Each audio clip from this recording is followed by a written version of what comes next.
स्वागत है मेरे यूट्यूब चैनल में। दोस्तों आज मैं आप लोगों के लिए एक नई वीडियो सीरीज स्टार्ट करने जा रहा हूँ कोडिंग नाइटर की। ये वीडियो सीरीज उन लोगों के लिए परफेक्ट रहेगी जो कि कोडिंग नाइटर को बिल्कुल स्क्रैच से सीखना चाहते हैं, जिनको कोडिंग नाइटर के बारे में कोई नॉलेज नहीं है। ओके, तो मैं ये वीडियो सीरीज उन लोगों के लिए बना रहा हूँ जो कि बिल्कुल बिगिनर हैं, जिनको कोडिंग नाइटर के बारे में कोई नॉलेज नहीं है।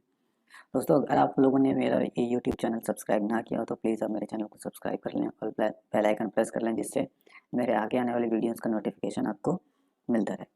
तो चलिए स्टार्ट करते हैं। तो दोस्तों मैंने कुछ एक पॉइंट्स हैं वो लिख रखे हैं कोडिंग नाइटर। जो ये मेरा वीडियो सीरीज रहेगा और ये जो वीडियो रहेगा टॉपिक है हमारा कोडिंग नाइटर का इंट्रोडक्शन। तो सबसे पहले कोडिंग नाइटर क्या है, तो अगर आप लोगों ने कोडिंग नाइटर के बारे में कुछ सुन रखा है तो बेसिकली आपने ये सुना होगा कि कोडिंग नाइटर एक फ्रेमवर्क है।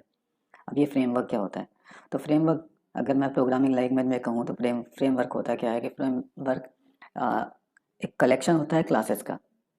अब ये कौन सी क्लासेस का कलेक्शन होता है, देखिए जब भी हम लोग अगर आपने कोर पीएचपी पे काम किया होगा तो होता क्या है कि आप जो भी सारे काम होते हैं वो हम लोग क्या कहते हैं, एक ही फाइल होती है, उसी में हम लोग सारा व्यू भी उसी में ही होता है, मतलब एचटीएमएल भी उसी में है, पीएचपी कोड भी उसी में है, जावास्क्रिप्ट भी उसी में, सारे का सारा काम जो है वो एक ही फाइल में हम लोग रखते हैं।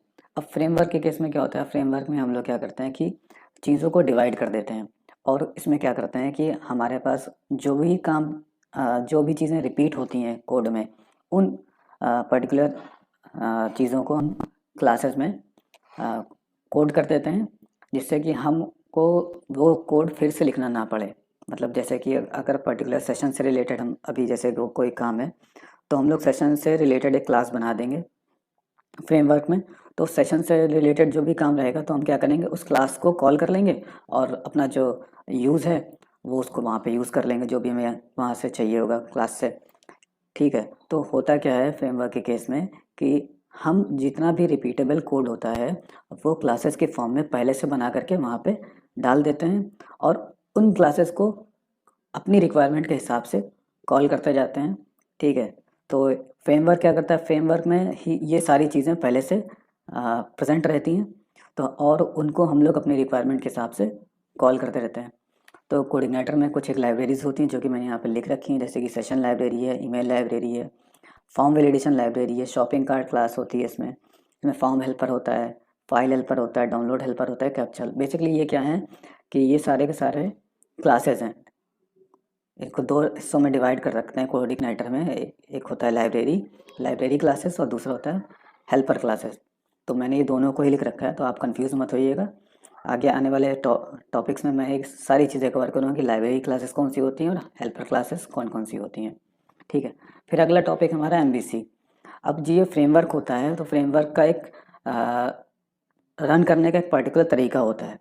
तो होता क्या है कि फ्रेमवर्क जो होते हैं एक पर्टिकुलर डिज़ाइन पैटर्न पर वर्क करते हैं। तो जैसे ये हमारा कोऑर्डिनेटर है, ये मॉडल व्यू कंट्रोलर एमवीसी पर रन करता है। M for model, view, C for controller. अब ये किस तरह से करेगा काम मैं आपको बताता हूँ।